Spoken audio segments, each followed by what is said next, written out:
मंगलवार जनसुनवाई में कलेक्टर कार्यालय कुछ लोगों ने ज्ञापन सौंपा। सभी निवासी ग्राम मोहद तहसील व जिला हम आवेदक को उपरोक्त वर्णित पते पर हम मोहद से आए हैं। जी, समस्या बताइए आप।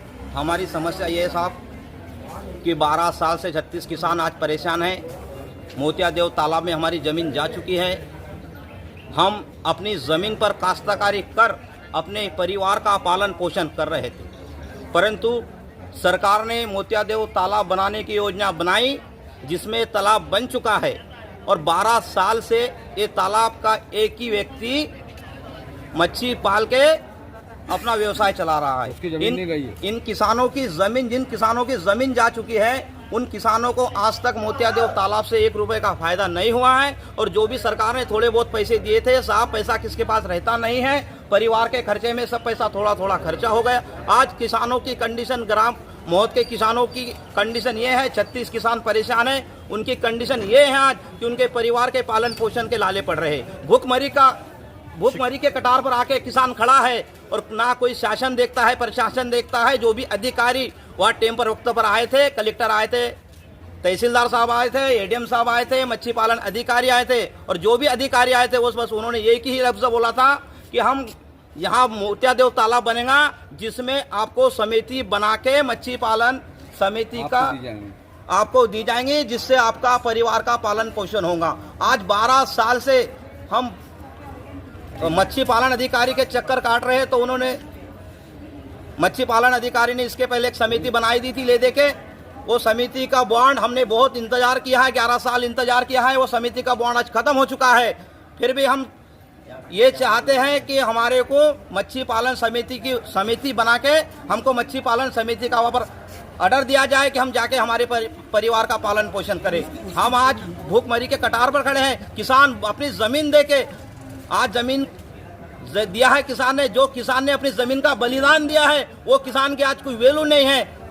वो किसान आज भूखमरी के कटार पर खड़ा है और ना शासन प्रशासन उसके तरफ कोई देख नहीं रहा। जो भी वक्त पर अधिकारी आए थे, उन्होंने यही कहा था कि आपको यहाँ ज़मीन जहाँ डैम बन जाएगा तो आपको मच्छी पालन समिति बनाने का आदेश दिया जाएगा। आपको मच्छी पालन आप कर सकते हैं, इससे आपका परिवार चलेगा। ना ही परिवार चला।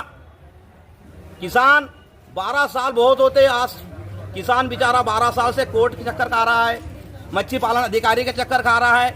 मच्छी पालन अधिकारी ने कुछ गबन करके, कुछ ले दे के पहली समिति बना दी। उस समिति का बॉन्ड आज खत्म हो चुका है, इसलिए हम 4 चक्कर जाते हैं, अधिकारी बात ही नहीं लेता। किसान बेचारा करे तो क्या करे। किसान पहले तो अनपढ़ रहता है। आपका नाम? मेरा नाम मोहम्मद हनीफ, ग्राम मोहद।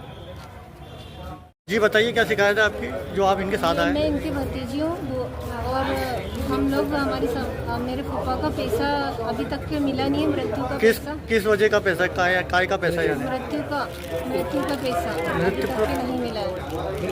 और हम कमिश्नर साहब के पास भी 5-6 बार आ गए, तो कलेक्टर मैडम के पास भी आए, लेकिन अभी तक की कुछ भी समस्या को भी पैसे नहीं है हमारे पास। रकम हम गिरवी रखते, बुआ की तबीयत का भी देख रही, घर भी चला रही, सब कर रही इनका। और काम धंधा छोड़ के 50 बार यहाँ पे चक्कर काट रहे हैं। रिक्शे तक के पैसे नहीं हमारे पास आने जाने के लिए। आप कहाँ से आए? शिकारपुरा गेट, वाल्मीकि नगर से। दूर है बहुत, तो रिक्शों के 100-150 ऐसे हो जा रहे हैं, तो वो तक पैसे नहीं हमारे पास देने को। ठीक है, आपका नाम? मेरा नाम पार्वती। जी बताइए, क्या शिकायत है आपकी? अरे 3 महीने हो गए मेरे आदमी को मरने को, अभी तक का नगर निगम से पैसा नहीं मिला। क्यों नहीं मिला भाई अभी तक का?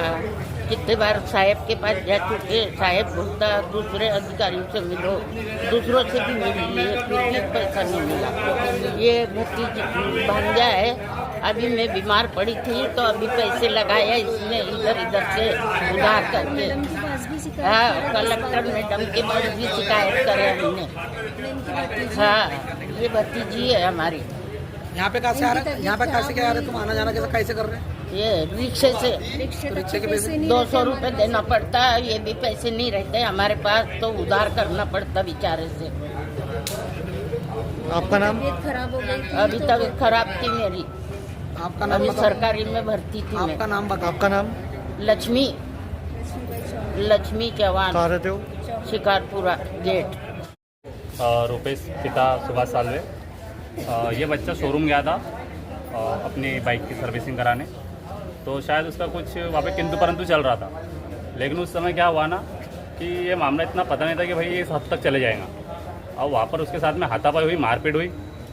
अब यहाँ तक हम ये सोच रहे थे कि भाई चलो ठीक है। अब ओनर का काम ये था कि पुलिस प्रशासन को कॉल करते, क्योंकि 100 मीटर के दायरे में थाना है, शिकारपुर थाना, तो वहाँ जाती और कम से कम कॉल करते 100 नंबर पे कि भाई ये लड़का उत्पात कर रहा है, गाली गलौज कर रहा है, जो भी कर रहा है ना। अब इनका ये काम नहीं था कि भाई एकदम से हाथ उठाओ और टॉमी और राट से मारो। पहले तो बच्चों को मारा गया अच्छे से, फिर बच्चा अपनी जान बचा के भागा वहाँ से, तो ट्राली के चपेट में आ गया। तो कहीं ना कहीं मुझे ऐसा लगता है कि भाई शोरूम वाले दादागिरी कर रहे हैं, या गुंडागर्दी, या गुंडे का कारखाना खोल के रखा है। शोरूम वाले ये बजाज मधुसूदन।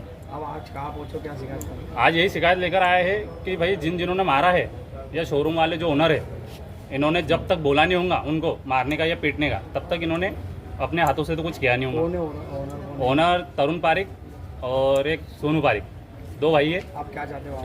हम तो न्याय ही चाहते हैं, क्योंकि आज एक घर का चिराग बुझा किसी का, एक ही लड़का था, एक ही बच्चा था। आने वाले समय में फिर यही दादागिरी करेंगे कि भाई कोई भी आएगा मारेगा ठोकेगा, तो भाई आने वाले समय में किसी का घर का चिराग ना नीचे जाते वाला कह के इसको भगा दिया कि ये जाती हाँ, तो करके, हाँ, क्योंकि बराबर से पहले तो उससे गाली गलौज हुई थी ना, हाँ। वही हुआ था ना कि भाई देड़ भंगी बोल के कि भाई तुम आया और तो दादागिरी बता रहा है ना।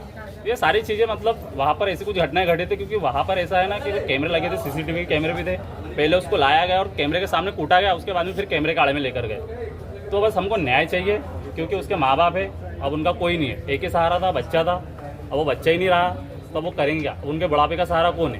क्या नाम आपका? मेरा नाम है राहुल गाड़े, मैं उसका काका हूँ। तो बस मेरे को क्या समस्या है आपकी? सर्वप्रथम तो आपको मैं नाम बता देता हूँ। मेरा नाम शेख अमीन है और मैं government higher secondary school Nimbola का विद्यार्थी हूँ और कक्षा 12वीं में अध्ययनग्रस्त हूँ। हमारी ये समस्या है कि हमारे पास इस समय केमिस्ट्री का कोई टीचर अवेलेबल नहीं है। जब से शाला प्रबंधक हमारी शुरू हुई है, जब से केमिस्ट्री का कोई भी शिक्षक अवेलेबल नहीं है। इसके कारण हमें कई सारी समस्या का सामना करना पड़ रहा है केमिस्ट्री के अंदर, सब्जेक्ट के अंदर पढ़ने में। और इसी के चलते हम हमारे शाला में हम खुद से स्टडी करने की कोशिश कर रहे हैं, हम कर नहीं पा रहे। इसलिए हम टीचर मैडम के कलेक्टर ऑफिस आए थे, उनसे अर्जी लगाने कि हमारे लिए कोई टीचर का जल्द से जल्द प्रबंधक किया जाए। मैडम ने कहा है हमसे कि कुछ समय पश्चात शाम तक के हम आपकी समस्या का निराकरण कर देंगे। धन्यवाद।